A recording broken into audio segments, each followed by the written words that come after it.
Gitutukan sa pusil aron patyon, apan wala na dayon og ang nagtutok nahimong Kristohanon. Niabot usab ang panahon na ako nadungaw sa kamatayon. Tapos sa insidente atong part 1 sa kinabuhi ni Redian, nagmalipayon siya isip usa ka misyonaryo paghatod sa mga pinatik ug basahon ngadto sa mga tao. Tuig 2016 na-assign ko sa Bugo, Cagayan de Oro City. Pila ka adlaw nga paglakaw-lakaw, nakasugat siya og ubay-ubay nga mga rejections. Usa ka adlaw nakaabot siya sa dakong balay ug iya kining gituktok. Sa wala dahuma gitutukan siya diretso og pusil sa usa ka police chief master sergeant nga retired niadtong 2014.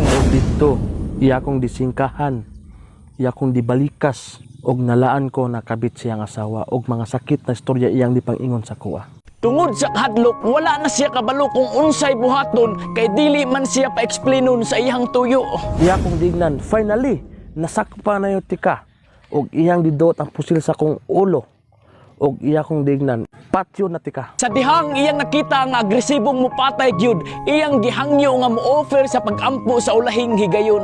Human na ampo, natingala siya nga hinay-hinay na tanggal ang pusil nga gitutok sa iyang ulo ug iyang nadungog ang hilak sa pulis. Og ako siyang diignan, nga usa ko ka misyonary, naghatod sa mga mensahe, pamaagi sa mga pinatik. Ihaday kong dikuhaan mga pipila ka mga libro. Paglabay sa pila ka bulan, nidawat kang Ginoong Sus ang tibuok pamilya sa pulis ug sila nag-alagad na pud sa Ginoo. Ang pulis na si Sir Jerick Brent Cross, usa na siya kay sponsor sa akong pag-eskwela. O gisuginlan siya sa pulis nga ang hinungdan sa iyang pagkalma ug nganong wala madayon pagbuto ang pusil kay tungod sa diha nga si Redian nagampo, iyahan na untang kabliton ang pistola. Nakakita siya og usa ka tawo sa iyang atubang nga silaw kayo ug gigunitan ang pistola ug ginahinay pagbaba.